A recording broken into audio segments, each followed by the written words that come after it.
All right, greetings. Welcome back to Blackburn News, where everything is connected. What is going on, guys? We are live. Well, at least let me start the Rockfin stream. We are live on Rockfin, YouTube, and Callin. All right, yeah, I know the title of my show is probably a little bit antagonistic. On purpose. On purpose.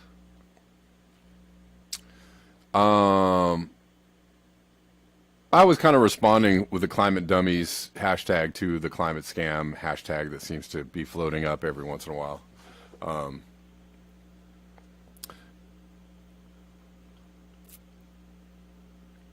don't know. I was thinking before the show that, climate change has never been a popular issue or one that people have taken seriously. So it's historically kind of been a popular opinion has been that climate change isn't happening. It's not all that bad. It's not a thing. That's never been not the most popular opinion. So even though, on some levels, people on the right or in certain of a certain persuasion are trying to tell you that this is like the dominant culture, this is what everybody believes, and somehow you're on the you're on the fringe, or you're holder of sacred truths or something to go against climate change. Not really. Anyways, we'll get into it. We're going to go into it. We're going to get into a little bit of like ridiculousness today, just because it's important to have like facts and talking points and things to say when people are like, yeah, this whole climate change thing is a scam. And I encourage, if you don't believe in climate change, I encourage you to watch the show. Have a conversation. The funny thing was, I was responding to a couple things in the climate change. What was I responding to? Let's look at this for a second. We'll get into it a little bit. Somewhere in here.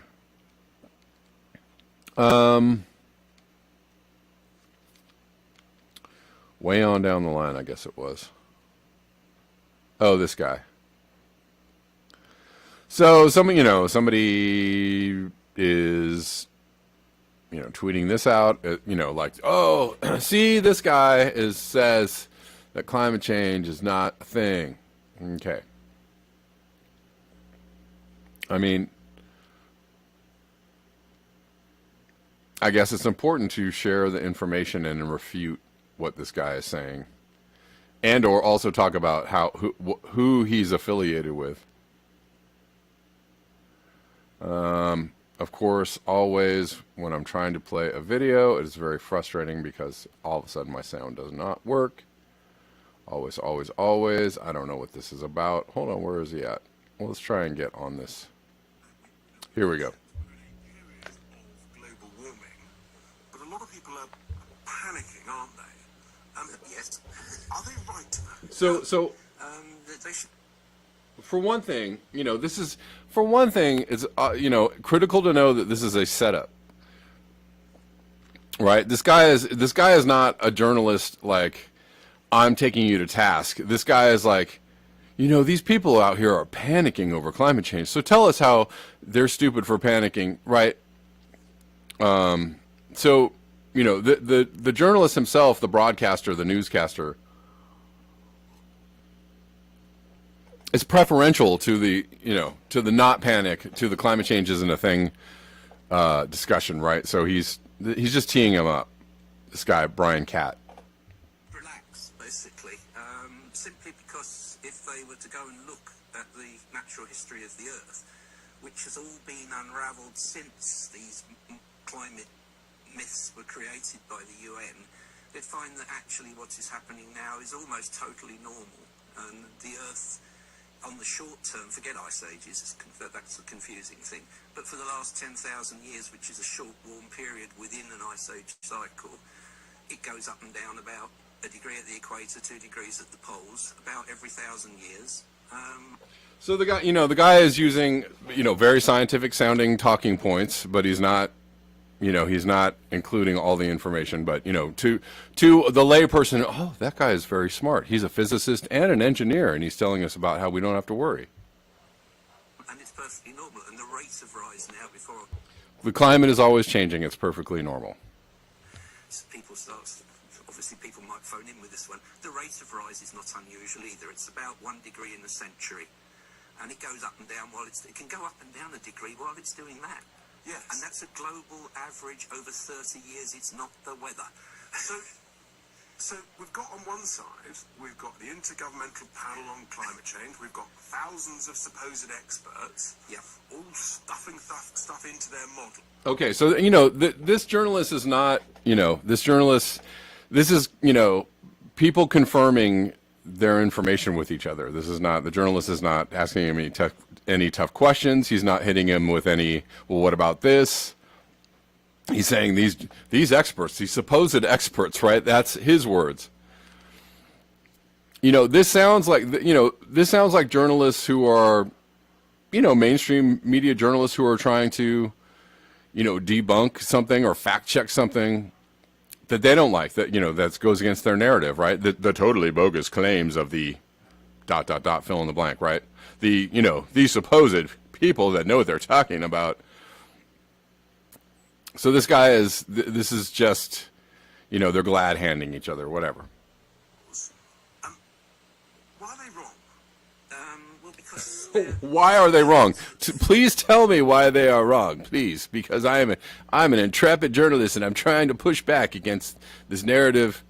Anyways. Into their models are wrong, and I think we talked briefly about this. It's called GIGO, garbage in, garbage out. That's the point. And one of the assumptions they put in is there's no natural change.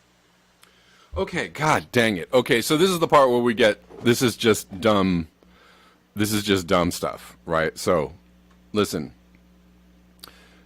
Always, this is what a lot of climate change, whatever, is a hoaxers try to bring, the models. They're always basing things on models.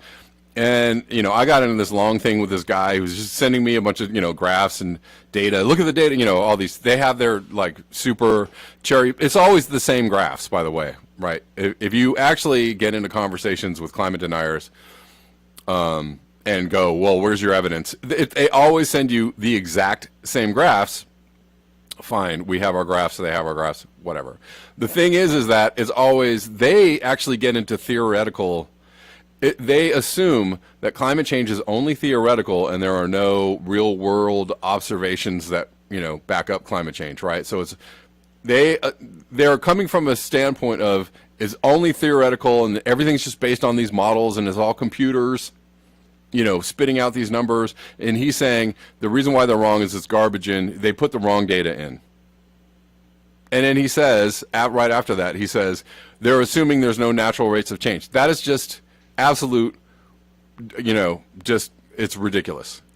Because climate scientists through the decades or centuries or whatever understand there are natural rates of change. They take that into account. That is part of their modeling. That's actually why they can't act, the thing about climate scientists and climate studies and climate, observations is it's been very hard until very recently to distinguish natural rates of change through something, with something else that they're saying, well, this thing, we predict that this change is going to happen.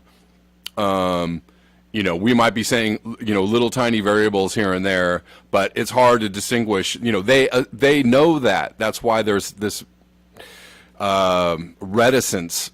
For a long time, the climate change community, there's been a reticence, of scientists to actually come down really hard on well, this is absolutely the cause of climate change, because they have to be very careful in asserting what they're saying. They have scientific, there's a certain degree of uncertainty in everything that they're doing, and they're taking that into account. So this guy is full of shit. So if the change that they assign to carbon dioxide is actually natural.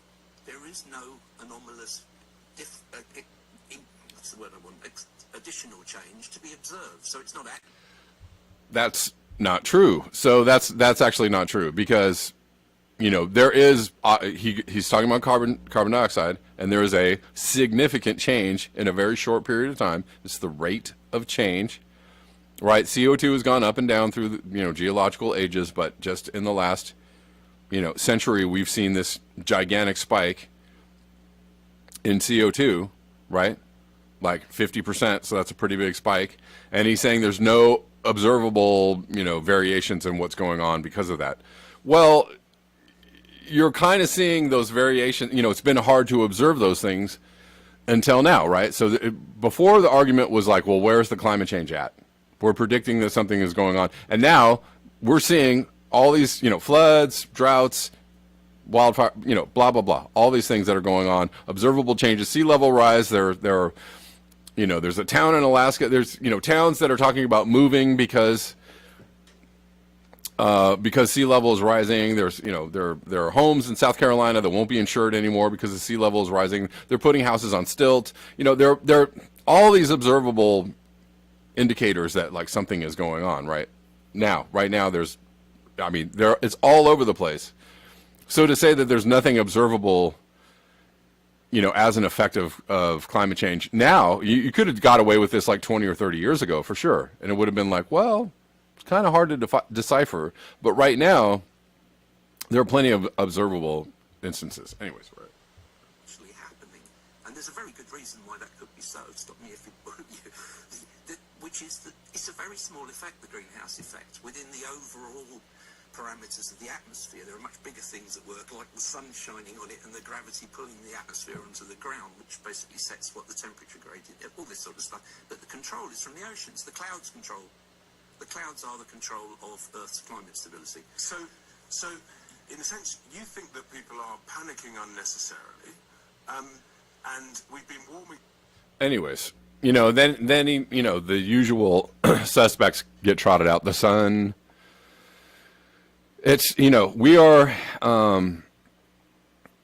here's one of the big observable things that have been going on is that the temperatures, we have high spikes in temperature anomalies and high temperature things going on that are conflicting with, we have oscillating, we have the ENSO, right? The thing that drives the El Nino and the La Nina periods, right? And these typically regulate hot and cool periods of time on the planet. But, through the last few, we're in a La Nina right now, and we're seeing things that could be attributed to La Nina, El Nino, right, heating up certain parts of the globe. But so global warming is outpacing these things that would otherwise cool or give a cooling effect to the planet. We're also not, we are in a solar minimum, so we're actually out, global warming is outstripping or outpacing what would be a naturally cooling period, right? Where so now is the time when we are seeing these very easily observable effects. Anyways.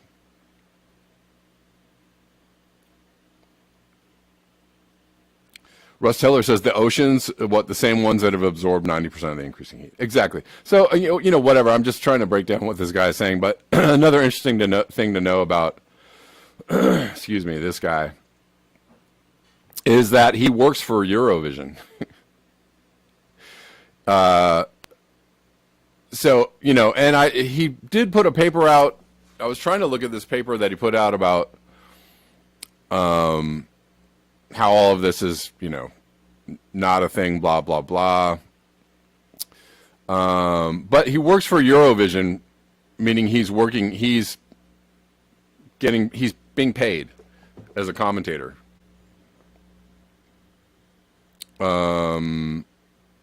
Which is also interesting. So is he getting paid to say this stuff? I don't know. Who would he be getting paid by?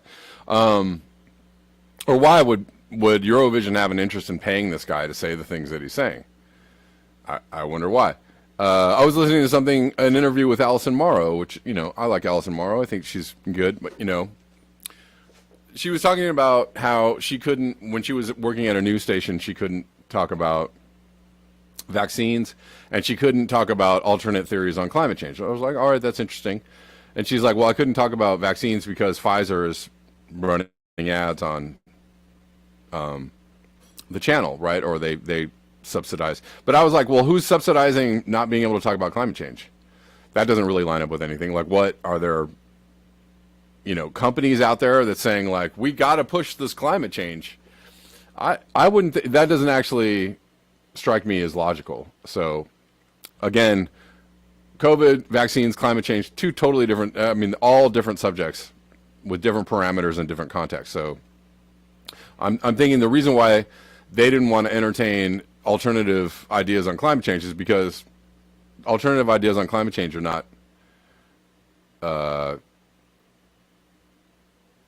they're somewhat ridiculous, right? I think that's just more of a ideological standpoint and not a somebody's funding us to talk about climate change.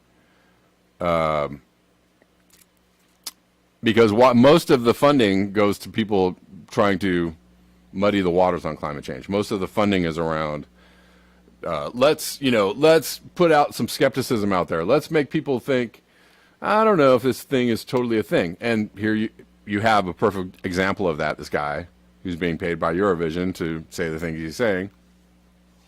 Tell us why we don't need to panic, and we can keep on buying things and buying fossil fuels and pushing the dominant paradigm and polluting the earth and buying more plastics and et cetera, et cetera, et cetera. All right, let's keep going because I don't want to get too bogged down on one little part.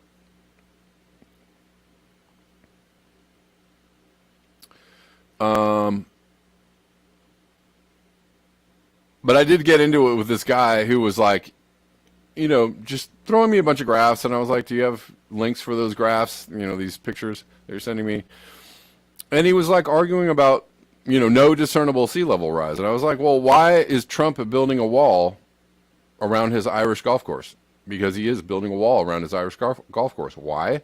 Because the sea levels are rising. So if there's no discernible level, you're trying to show me a graph and say, this is it, this is the data. The data says there's no discernible sea level rise. And I'm saying, well, you can actually observe with your own peepers that the sea levels are rising because somebody's building a wall to keep the sea out. I don't know how, I don't know how cognitive dissonant, you gotta be. This thing that's happening right in front of my face, it's actually happening. This right here, this whole town in Alaska has to move. Why? Because the sea level is rising. Then this guy sends me another article. I don't know. I actually might have a debate with this guy sometime. Who knows? But he sends me another article about why something about land subsidence, right? Why is I don't know, something about why the shifting foundations, or why they have to move this town. What he was trying to say, it was about something else other than sea level rise. And what the article said was because the permafrost is melting. And I was like, why is the permafrost melting? Crickets. Permafrost is something that is it's called permafrost. It's permanently frozen. It's something that never. It's like glaciers, right? They stay there. They're glacial. They stay frozen. They're not things that just melt every year and then refreeze the next year, right? So permafrost is not something that melts. Predominantly it stays frozen. It is ground that stays frozen year after year after year, right? That's why they built buildings and houses on top of it. So when it starts melting, that means that something is quite different. What is that? It's getting warmer. Anyways, and if the permafrost is melting, then the glaciers are melting. If the glaciers are melting, yeah, the ice is melting. The ice is melting. What's happening? The seas are getting higher. And also the seas expand because it's warmer, etc. You have to leave out a whole lot of just like basic ass shit in order to create this whole like, well, I'm going to send you a bunch of graphs that tell you that this thing isn't happening. I was like, I don't know. There are houses, there's buildings collapsing in Florida. There are, king tides in Miami. There's king tides in Hawaii. There's roads being washed out, along the eastern seaboard and other places. They're planning on building a seawall in New York City, right? Why? Because there's no discernible sea level rise. I don't know. Why don't you stop looking at the graph long enough to, acknowledge reality? I insist that this thing is true. I insist it's not actually happening in reality. I mean, it's just bonkers, man. It's just really bonkers. So these people are going really hard on not understanding reality. Phantom has sent me this. This is interesting. Oh, here. Well, okay. While I'm on the subject of reality, here every single day I show you, major out of whack weather events. There's flooding in Paris. There was a major storm where they got unprecedented amounts of rain. Blah blah blah. Impressive footage of the storm in Paris a few minutes ago.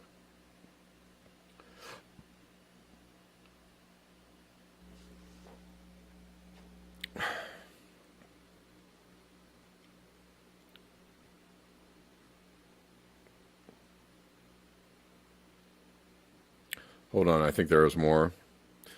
There's a pretty bad drought in Europe. Kind of looks like, the thing that's going on in southwestern United States. Or the western United States. Pretty bad drought. No, there's nothing going on. My graphs and my charts tell me that your graphs and your charts are wrong. Well, I don't care about your graphs and your charts. It looks like something is going, There is an actual drought. There are actual, pictures of the brownness of England, and, there's rivers, without water. I just, I don't know. You have any explanation for that, doctor?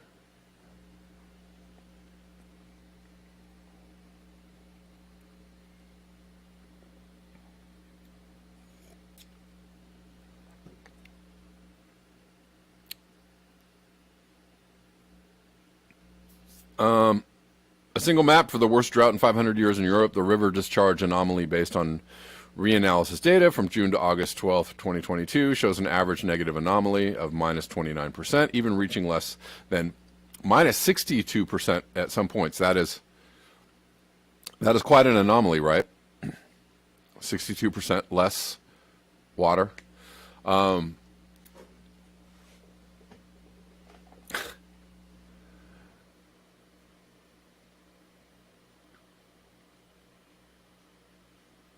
Another, hold on one second.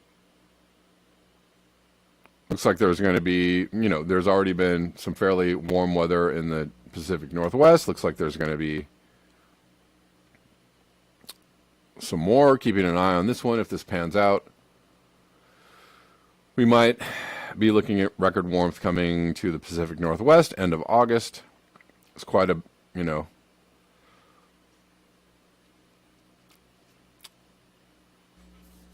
heat dome building. Why is it so cold over here? Climate change isn't happening. Can you actually see the representation of the jet stream completely out of whack? Look at this. Can you all see that?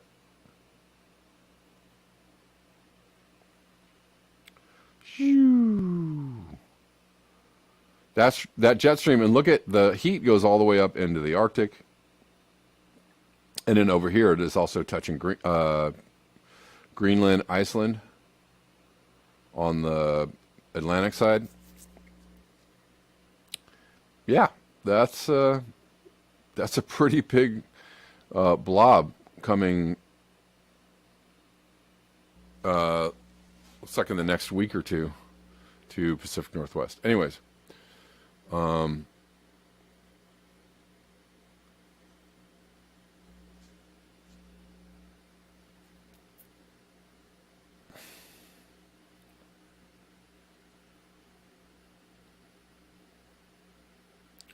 let's keep going.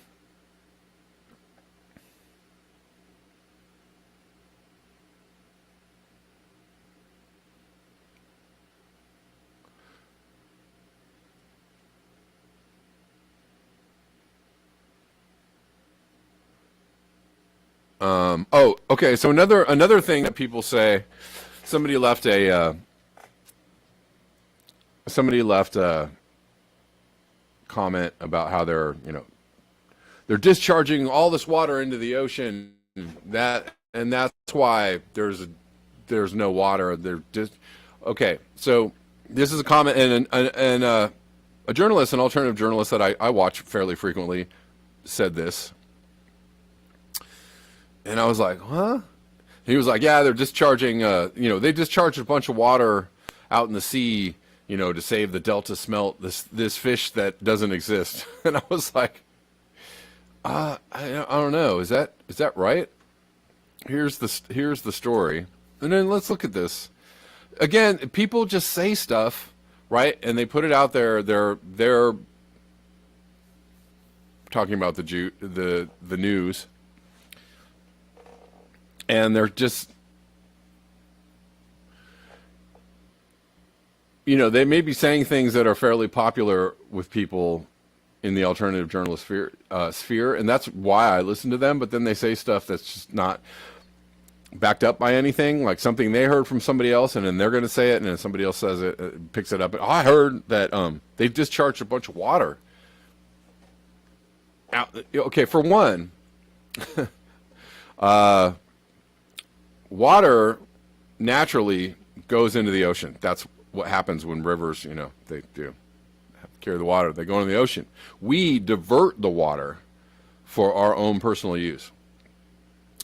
We do that in several ways. One of the ways is dams. The thing to understand is that dams are really bad for nature. They're really bad ecologically. They do a lot of damage, and they screw up everything, right? They screw up a lot of the natural cycles of the areas in which they are. So dams seem really cool from a human perspective. They seem like really cool technology, and like this is people will hype hydropower as like renewable energy. It is not renewable energy. For one thing, it takes a lot of energy to build the dams. It takes a lot of concrete. It takes a lot of resources. Concrete is one of the worst things you can do for the planet. On top of the fact that the dam's existence in itself is destructive. They're actually tearing down some dams in Northern California because they are doing a lot of damage ecologically, right? They're trying to take those dams out. And so this idea that they're discharging water in the ocean. They're not discharging it. They're just letting the water flow the way that it would flow without diverting it, because if you keep diverting the water or keep damming the water, it screws things up, right? So they have to actually let a certain amount of water flow to the ocean in order to keep, the habitat, the river system, the ecosystem in a healthy condition. So that's why they do that. And that, so it's like the choice is like, do we keep diverting this water and completely destroy the ecosystem, and then, we have these bigger problems down the road? Or do we try to, minimize the damage somewhat and, let some of this water go to the ocean, and so that we can keep diverting water for human use? Do we try to manage it in a way that's balanced? And that's what they're trying to do. Let me read this story a little bit. So California's Delta smelt are dying, and this is what the journalist was trying to say, that the Delta smelt aren't even a real fish. They are a fish. So I just, God, whatever, I don't know what it is, but people repeat stuff about climate change that is absolutely like just dumb as rocks. Dumb as fucking rocks, and they don't check it out, and they don't investigate it, and they don't actually look into it, and they just repeat this shit. And then other people repeat this shit, and then they come to my channel and repeat this shit to me, and I'm like, you're dumb as rocks for repeating shit that somebody else didn't check out, and they repeated some shit, right? Exactly, on down the line. Don't be dumb as rocks. Before you repeat something, before you go, I'm going to bring you some information, why don't you look at that information first? Okay? Why don't you check it out? Is this real? This guy just said something. I don't know. Should I just believe it, lock, stock, and barrel, or should I go investigate it? Even if you want to believe it, right? I do that. So sometimes I see things and I'm like, oh, I want to believe it because it looks like a gotcha. And sometimes I have to go investigate it and say, like, is this really a gotcha? Is it the gotcha that they said It is, and sometimes it is, and sometimes it's not, and most of the time it's a mixed bag. Most of the time it's like a little of this, a little of that, right? Anyways, let's read this. The Delta smelt are disappearing from the Sacramento San Joaquin Delta entirely, indicating the health of local water. The Delta smelt is such a small and translucent fish that it often disappears from view when it swims in the turbid waters of its home in the Sacramento San Joaquin Delta. However, it's also been disappearing from the Delta entirely. The Delta smelt has gone from being one of the more abundant fish in the Delta to being just on the verge of extinction. Peter Moyle, an emeritus professor of fish biology at UC Davis, said. It'd be pretty astounding. That'd be a pretty big scandal if, the professor emeritus at UC Davis was making up the existence of an entire fish to run a story at you. That'd be pretty big. Moyle has been studying Delta smelt for over 40 years. He's been studying it for 40 years. It doesn't even exist. In the 1980s, he began to see a startling drop in the number of Delta smelt in his population samples. The fish was listed as threatened, then endangered, under the California Endangered Species Act. The California Department of Fish and Game's Fall Midwater Trawl Survey keeps tabs on fish populations, and last year's results showed zero Delta smelt were in the wild. There are more than a few factors pushing the Delta smelt towards extinction. Ted Sommer, lead scientist at the California Department of Water Resources, lists the historic droughts, rising temperatures, invasive species, contaminants, and long-term conversion of natural marshland in the Delta to agriculture and cities, all as contributions to the Delta smelt's decline. Delta smelt, to some degree, are getting it all from all directions. Anyways, there's over 2,000 water diversions in the Delta. It's the hub for about 25 million people's water supply. Fresh water from the Delta supplies drinking water for communities across Southern California. Farms and agricultural businesses in the Central Valley also use this water. It makes a huge difference in terms of the way the Delta works as an ecological system. Moyle said about pumping water to Southern California, not only do they divert the natural flow of water, but they can also drain fish along with the water. Okay, so they are diverting, they're doing something unnatural. So when people are saying, they discharge a bunch of water, no, they let it flow into the ocean the way that it's supposed to, okay? Pumping restrictions go into effect during certain times of the year to prevent loss of species like the Delta smelt and to prevent the environmental health of the Delta. These restrictions have been a sticking point for farm owners to the south. In May 2016, then presidential candidate Donald Trump held a rally in Fresno, at which he complained that they're trying to protect a certain kind of 3-inch fish. Why would you do that? I don't know, but I'm trying to protect my golf course in Ireland from sea level rise. But I'm not going to say anything about that. You have a water problem that is so insane, it is so ridiculous that they're taking the water and they're shoving it out to the sea, Trump said. Okay, this is where people are getting, not just Trump, but, he's just repeating stuff other people repeat without checking it out or without understanding what's going on. So nobody even knows why, and the environmentalists don't know why. Yes, the environmentalists totally know why. It's actually on purpose. They do it for a reason. Whatever. Peter Moyle says people do know why. Water from the Delta flows naturally out to the ocean through the San Francisco Bay, the way it's supposed to flow. These outflows can be reduced using gates in the Suisun Marsh, but Moyle explains that the water that flows through the Delta to keep it fresh for plant and animal life also keeps water fresh that goes into the pumping plants, right? So that's a big deal. I haven't noticed anybody in LA wanting to drink salt water recently. Right. So this water, if you allow this water, if you allow the problems to compound from not allowing the water to go out and flow naturally, so you'd have problems. You'd have seawater inundation, et cetera. So that's a big deal. Farms would also have a problem if the water coming from the pumps was salty. As for the pumping restrictions, Trump signed a presidential memorandum on October 19th, 2018, with the instructions to appropriately suspend, revise, or rescind any regulations or procedures in the Endangered Species Act or National Environmental Policy Act that would unduly burden water deliveries. State officials have also pushed back on this plan because Delta smelt is a species unique to the San Francisco estuary. Keeping it alive is partially a heritage issue. To that end, the UC Davis Fish Culture and Conversation Lab, near Tracy, has had a lot of success raising captive populations. Researchers that are making attempts to reintroduce the Delta smelt into the wild, but Moyle is not optimistic that Delta smelt will end up as anything other than a domesticated species.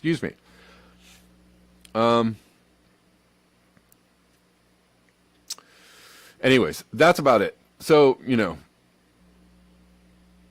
this is kind of a good explainer. But, I'm trying to unravel some of the confusion around the information people are getting, because we live in a time of great confusion. Oh, by the way, yeah, Delta smelt, it's actually a thing. It's, this guy was studying it for 40 years. So, sometimes don't listen to your alternative journalists who are not doing journalism. Sometimes don't do that. Be very skeptical.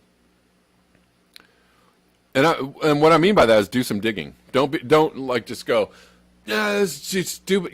Getting in the comment section and going, this is dumb. I don't agree. No, do some digging. You yourself go do the digging. Go do the, I'm going to investigate this. Delta smelt. It's a thing. Delta smelt is a thing. Discharging water to the sea. Millions of gallons of water to the sea that people could be drinking. I don't know. Do we have the right to divert all the water coming out of the river? There's no problems with that. That won't have any knock-on effects on salmon and other species, right? And of course, all these problems are problems of, scale.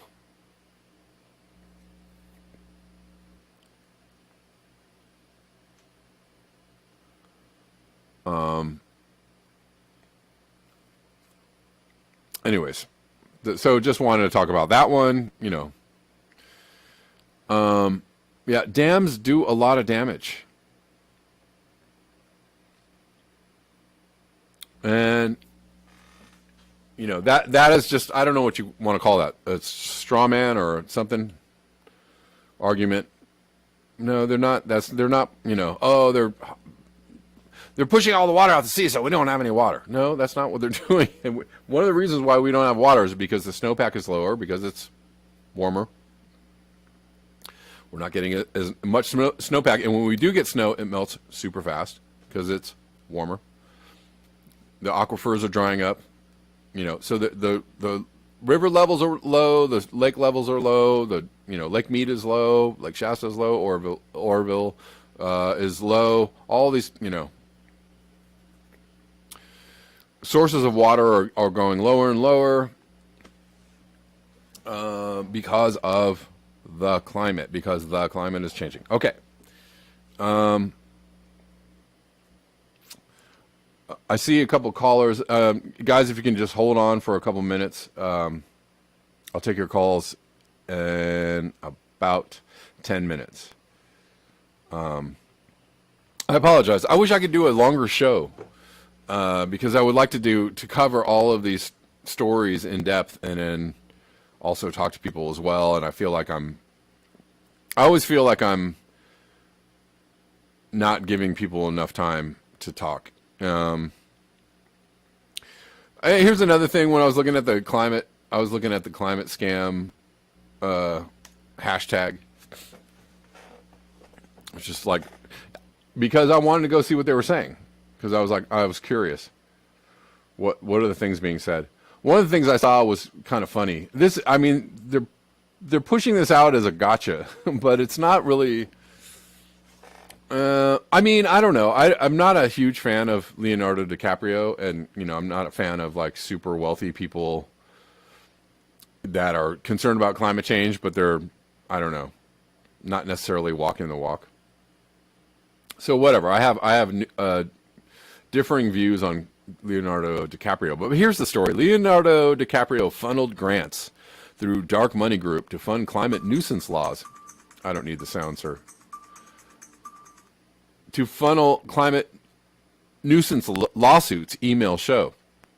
I don't know, this sounds like, ooh, look what he's doing. He's doing evil things with a dark money group. Okay. DiCaprio's foundation awarded grants to the Resources Legacy Fund, a dark money group, which then donated to a private law firm suing oil companies over climate change. Oh, aghast. Okay. I mean, and I don't know. There's lawsuits all the time. I mean, you have lawsuits from all over the place, and you could say that some of them are frivolous, or maybe you don't like the standpoint, the position they're coming from. But I mean, people are suing oil companies all the time because of the damage they're doing on climate change. They're putting this out there as this like, oh, look what he's doing. He's doing these evil things. I don't know. It's like not that. This isn't a,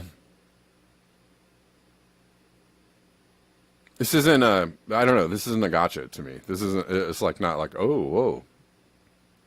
Really? Correspondence between Dan Emmett, a major philanthropist, and Ann Carlson, a University of California climate professor, in 2017 revealed that the two worked with a law firm, Sure Edling, to raise money for its efforts to sue oil companies over alleged climate change deception. Okay, what's the problem with that? I don't have an issue with this. But, this plays to the right-wing base. This plays to the, those climate change people are just, it's just a bunch of, I don't know. There are a lot of people suing oil companies and or the government over climate change, and I don't, that's going to continue, and I hope that it does. So, to sue oil companies over alleged climate change deception on behalf of state and local governments, according to the emails obtained by watchdog group Government Accountability and Oversight and shared with Fox News Digital. Okay, in the emails, Emmett and Carlson discuss how Chuck Savitt, Sure Edling's director of strategic client relationships, had sought Emmett's support and had already received support from Terry Tamminen in his role as the Leonardo DiCaprio Foundation CEO, and a title he held between 2016 and 2019. When the emails were exchanged, Carlson, who is now a senior Biden administration official, served as co-director of the UCLA Emmett Institute on Climate Change and Environment. Okay, well, maybe you could say that looks weird and hinky. Sure, I don't know. He's in the Biden administration cabinet. Okay, but they do say that they care about climate change, and so he's a climate change person. I don't know. That doesn't seem totally wild. Anyways, I don't know. It just seems like, ooh, we've got secret news. And guess it's not even really that secret, because let me go down here. I'm not going to spend any much more time on this, but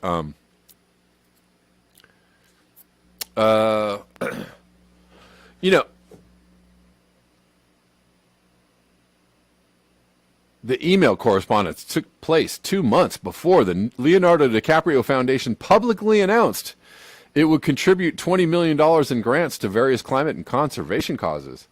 The group's announcement, which has been deleted but remains archived, included a grant to RLF to support precedent-setting legal actions to hold major corporations in the fossil fuel. And so what? There's no problem with this. This is not like they announced it.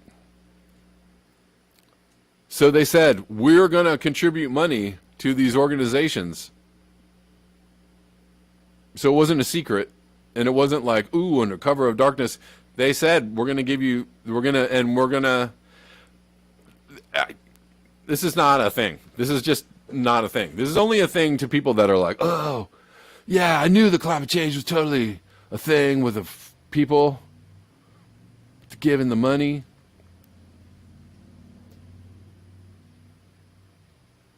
I mean, I don't know. There are a lot of PACs, there are a lot of PACs out there, and you could argue whether there are PACs out there that are supposedly trying to do good things, and I don't know. I mean, you may disagree with the. I mean, I kind of disagree with Leonardo DiCaprio on some levels of his climate activism. I may or may not disagree with like PACs or people funding, but whatever. But suing fossil fuel companies is not a thing. Is not a like It's only a to people on the right wing. And it's just like, you don't understand what's going on, and you think this is a thing. You think this is a gotcha. This is not a gotcha. It's just like something people do, and people sue each other all the time. Right wingers sue liberals, and liberals sue right wingers, and it just goes back and forth. Blah blah blah. Anyways, on that level, good for Leonardo DiCaprio. Bravo, sir. I hope you fund many more lawsuits against the fossil fuel industry. Sue the shit out of them. Sue the pants off them. Sue them out of existence. Please do more on that. I don't see how that's a problem. So, I don't know. Somewhat ridiculous. All right, I'm going to take a couple of phone calls, and then I will try to cover a few more stories before I go. William, how you doing?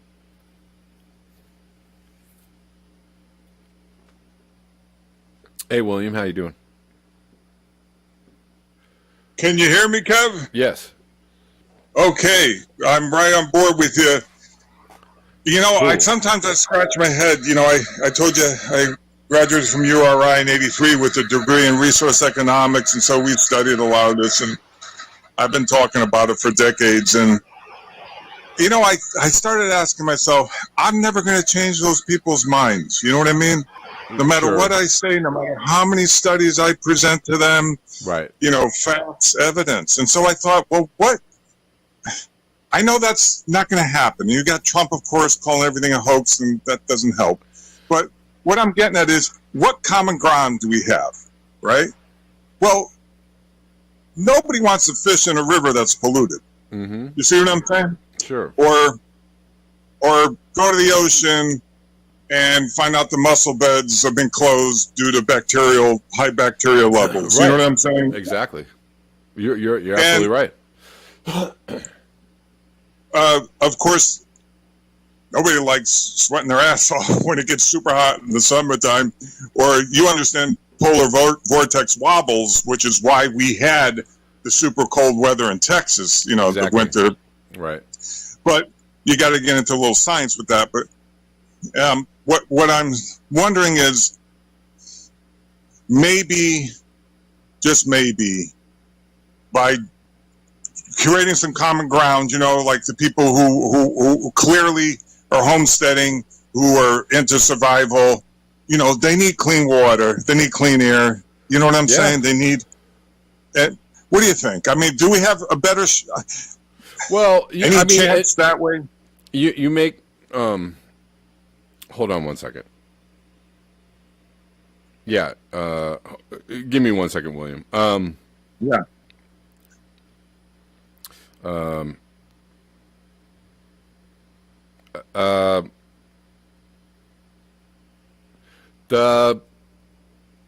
So yeah, I mean, I get it, and that's the thing is like, my issue is that I think this is like, on some levels, there's this repetition. I think there is common ground, but I also think that there's, on some levels, there's something else going on. I have a feeling about it. I can't quite put my finger on it. The way that this particular thing is repeated without, prior to investigation, right? Or it's just repeated without without any, names or, like I was playing a Dr. Malone's video yesterday about, vaccines, right? Yeah. And he cited, when he was just talking off the cuff, and he cited, 3 other doctors' names and another study, right? Mm. And then there was another video before that I played, and somebody was like, yes, and they referenced a study that they were talking about. Mm-hmm. And I just, when people repeat this climate change stuff, it's just like, I don't know. I mean, to the credit of the guy that I was kind of arguing with on Twitter, yesterday, he at least tried to bring forth the graphs. You know, a lot of times these things are just like repeated without any reference of names or studies or anything.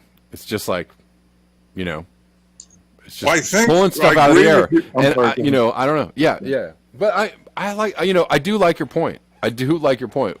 What is the common ground? Like, I think everybody knows that we're poisoning the planet on some levels, right?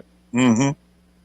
You know, where everybody's got glyphosate inside of them and microplastics, right? Yeah. In the babies. Yeah. And so, Yeah. but if you know, the thing also to me, and maybe that's a good place to start. So I appreciate you saying and bringing up the point, you know, I'm just trying to, the thing I'm trying to do is push back on people just always come with this like these random statements. And it's like, did you question the thing that you were thinking, you know?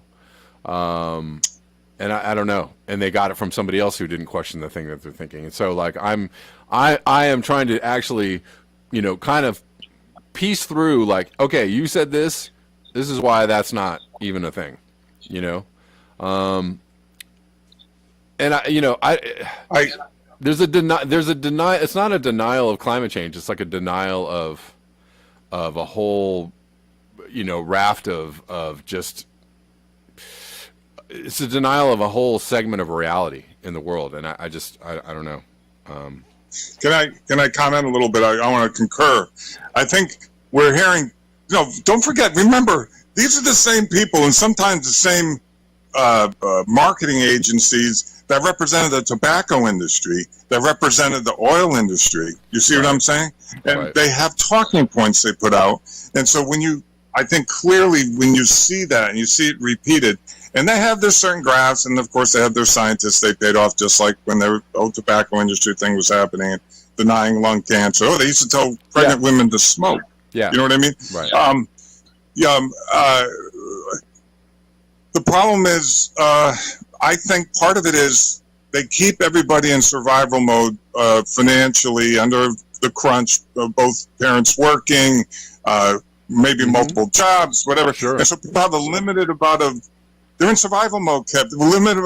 What can we glean or listen to? And if they're listening to Fox or CNN, because that's what they grew up listening to, and they don't have time to tune into alternative media, and they've heard a lot of negative from the mainstream media about alternative media, you know, they only know the propaganda, like Noam Chomsky, you know, manufacturing consent. Right. And so I have gotten nowhere, no matter what I present in the way of science to any of these people. But one thing that did touch tone a few people. Let me. I know you got another caller. I'll be as brief as I can. Please go on. Okay. All right. Yes, the sunspots have been happening, and you know the flares and the volcanoes and you know different things like yes. And this burning of petrochemicals is new. You follow me? We're adding that to the system. So let's say, for example, you didn't smoke most of your life, and suddenly you decide to be a chain smoker 24/7. You know, even though you can put an oxygen into your CPAP, or now we're going to put smoke into your CPAP. You see what I'm saying? Exactly. And then we're going to start chipping away at your lungs, because when we only got 5% of the world's old-growth forests, which were absorbing most of the carbon dioxide and expiring the oxygen, and they plant monocrops when they clear cut, which are not a habitat. They get infested with pests. The pine boring beetle was a big thing in Northern California when I was in California. Yeah. You follow me? Yeah. Remember? Yep. And we wipe out habitat. Hold on a second. So let's make we're of the earth. We're 90% water, just like the earth. Our bones are formed from the minerals of the earth. So we're one with Mother Nature, whether we like it or not. Anything that's polluting Mother Nature is polluting you, me, and your kids. You follow me? Sure. Doesn't matter if you're Republican or Democrat, right? Right. Sure. So now we're going to start giving you some type of, I don't know, pill that's going to start eroding your left lung while you're on a 24/7, CPAP of smoke. So, I'm just trying to come up with something. Yeah, sure. You've got a cigar during the day. Don't you think maybe over time you're going to have a decline in your health, and then it's going to become exponential to the rest of it's going Right. to kill you. Right. You follow me? Right. And so when I put it in those terms, sometimes people can start detaching from.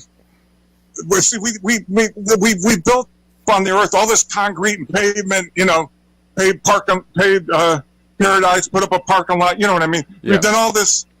It's as if we don't realize she's a living thing that was created and respirates and has a cycle. And when we add in all this other stuff, and hey, you know what? Here's another thing, Kev. People who are deniers believe in cloud seeding, right? They believe all the weather's being tampered with. Yes, it is. Sure, right. Yeah, of course That it is. happens. Of course. Those are microclimate changes. Do you follow me? Right. You see what I'm saying? So if man can affect a microclimate area to create rainfall where they want it, or some people think it's all deleterious, but the point I'm trying to make is cloud seeding is happening, no question. If we can do that with planes spraying over an area, what the heck do we all think is going on when we're putting out all this exhaust? Right. It's you know what I mean? Well, people really get into an either or mindset, and I what like look my so some days I'm a little more antagonistic than others, right? Like I actually feel badly for people who are who are being fed bad information, right? It sucks because people base their lives on this stuff.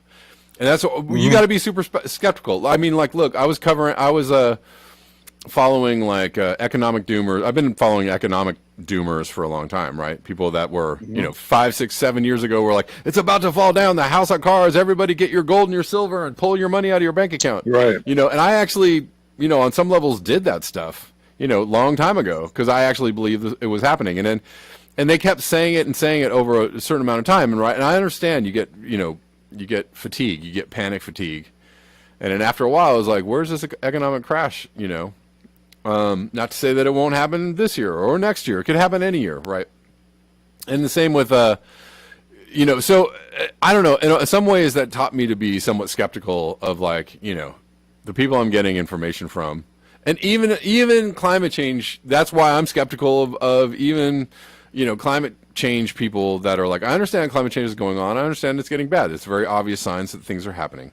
But the people that are like, this is it. This is the year, Blue Ocean event. We're going over the falls. I'm like, that's been going on for 6 years too. I'm like, all right, you can't do that. You can't do that kind of stuff. You have to kind of temper what you're saying with a little bit of like, all right, we know this is going on. We know it's getting worse, but it's not this, to say to people, this is the year we all go, it's all over. It's all over, folks. I mean, if I had $1 for every time somebody said that to me over the past 5 years, I'd have a lot of money. So, I'm urging people to be skeptical, more so than anything, of the people of the things people are telling them. And I do think that there is common ground for people to work with each other as far as like what is going on the planet. I do think that there is evil afoot. I do think that there are Dr. Evils out there trying to negotiate some terrible future for us all. I do think that sure that's going on too. Oh yeah. But I'm just trying to make people aware that there's something going on with the climate change messaging that is just it's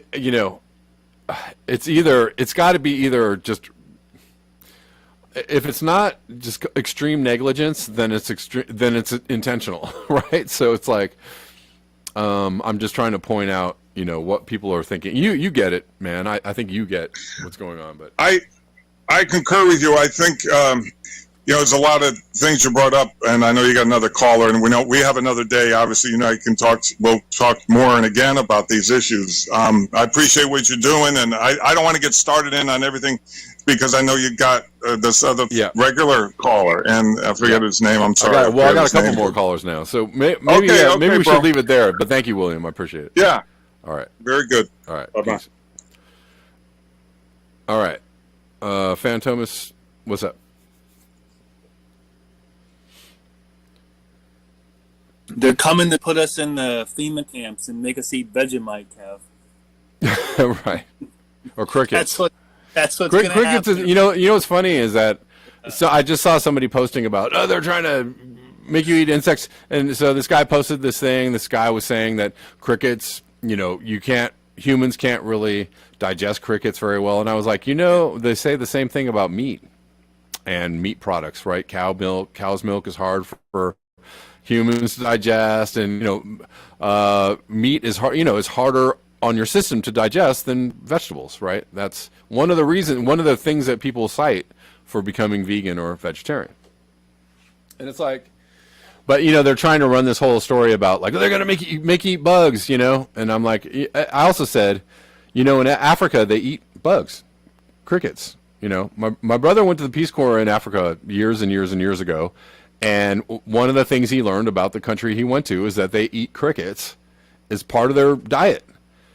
And we made a whole song about it. It was like, okay, so it's not, I'm just trying to dispel, some of the things, some of the narratives out there are going pretty hard, right? About that. They're going to make you eat bugs. It's like, I don't know, maybe when the Earth is running out of resources and there's 8 billion people to feed on the planet. People have been talking about bugs for a long time.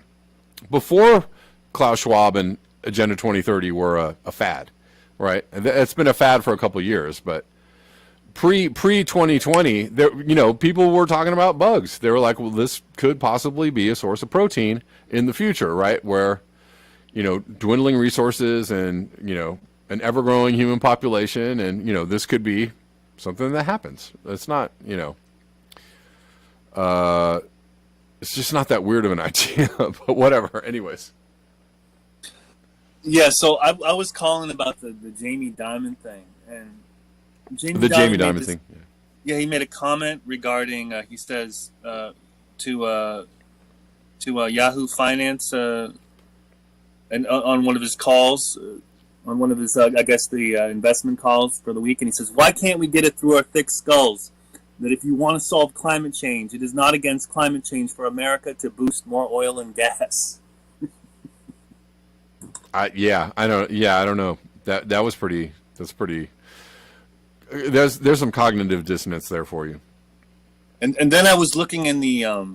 well, that other thread you sent me about the guy saying that, trying to bust the myths about fossil fuels and all that. And like most of that, I was like, yeah, it's true. You can't, you're not going to replace fossil fuels with renewables, not anytime soon. That's what we need. The free energy machine. Right. We do need that wherever it is. We need DARPA to release that immediately. So I was looking at this one comment in particular on Fox Business, and he says, and this one lone soul decided to drop some science. And you can guess what happened. He said, the Arctic Ocean is warming up. Icebergs are growing scarcer, and in some places the seals are finding the water too hot, according to a report to the Commerce Department yesterday from the consult at Bergen, Norway. And then the answers to it are just absolutely like what you would expect. And 1,000 years ago, from a guy called himself Henry Miller, and 1,000 years ago there were farms in Greenland. Climate change always has and always will. God. This is what we're up against. Right. The only reason, or this one, the only reason civilization finally matured was because of the current interglacial period that gave us a warm and stable climate. It's been that way for 12,000 years. So this is the problem when you get into it, because then you have to really get into the weeds of science, of climate science, of right, of everything, geography, geology, everything all the sciences combined. And then the problem is you only have less than 2 minutes before someone's attention wavers. So that's the real issue, what we're dealing with. Yeah, well, yeah, I mean, that is a big issue, just understand communication. It always goes back to communication, right? Like people are not being communicated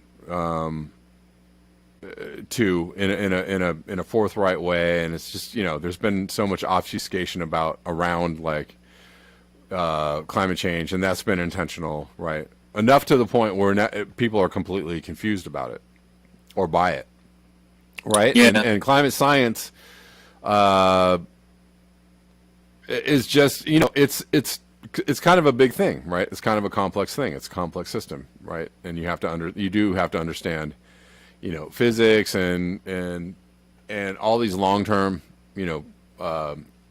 effects. And then you also have to just kind of, it's interesting though that, earlier in the show I was talking about the fact that climate scientists for a long time would not attribute certain events to climate change. They wouldn't do it, right? Because, they were saying, hey, there's this thing happening and we think it's going to be bad. But we're scientists, so we have to be skeptical enough of our own work to not, step out too far, right? We're conservative, right? That's been the problem with climate science for a long time. People that understood what's going on or, the coming disaster are saying, like, you guys got to step out more and be forthright about, what's going on. And they were like, well, yeah, but we also have to be conservative. We can't go out and start attributing things to climate change willy-nilly, right? Because that wouldn't be scientific, but now we have these very obvious things that are now it's like, oh, well, you have 1 in 1,000-year floods happening like every single year. I think you can be, it's come to the point where climate scientists are like, I think we can be pretty certain that this is out, this is out of the norm. Particular heat waves and particular, events are pretty off the charts, enough for them to go, yeah, this probably would not be possible without climate change. And I don't know. Hopefully in the next few years, there's enough understanding or realization by the masses, right, that you can't defy, there will be enough, it sucks because I'm kind of wishing for bad things, but there will be enough, outsized climate events. Something will happen that will just make people go, that will stop. They will stop in their tracks and go, shit, right? Yeah, when those football stadiums get flooded, that's when things will change. Yeah, football stadiums, or let's say, in the next few years, I predict that some part of the contiguous U.S., some place will reach like 130 degrees, right? And because it happens where it gets, 120 higher end will happen once in a while. I think 120 is like bonkers, right?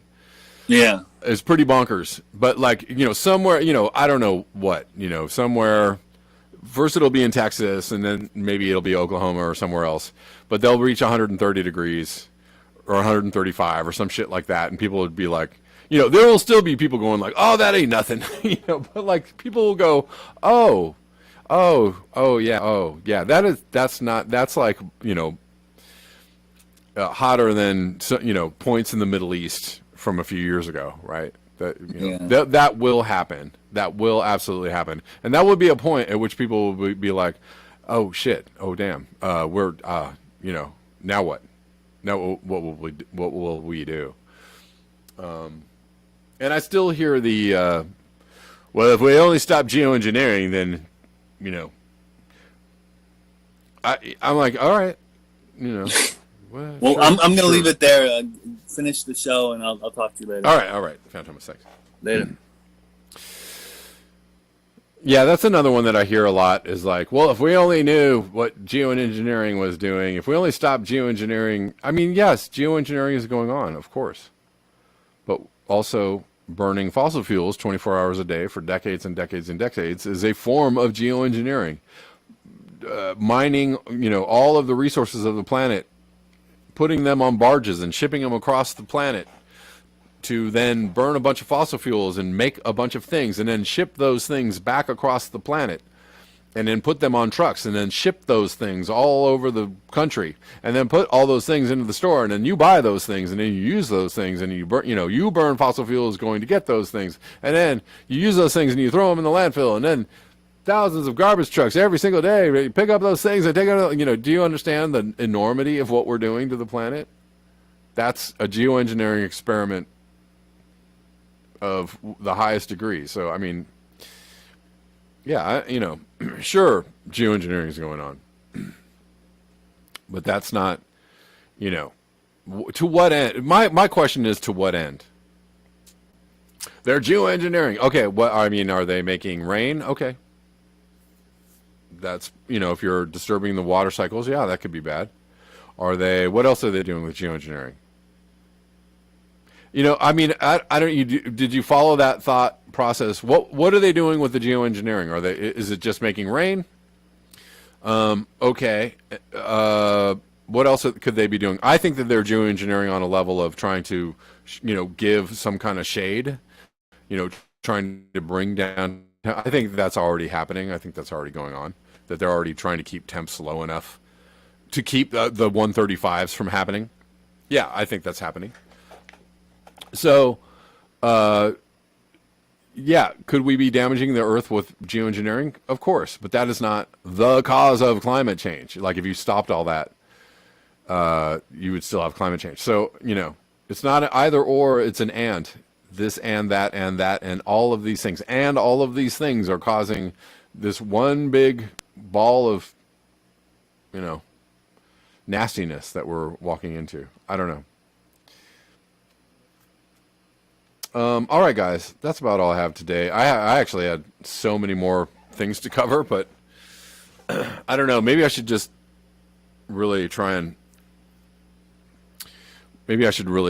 keep my shows very concise and try and cover 2 articles, and then I won't feel like I missed everything, because I feel like I missed everything today. But anyways,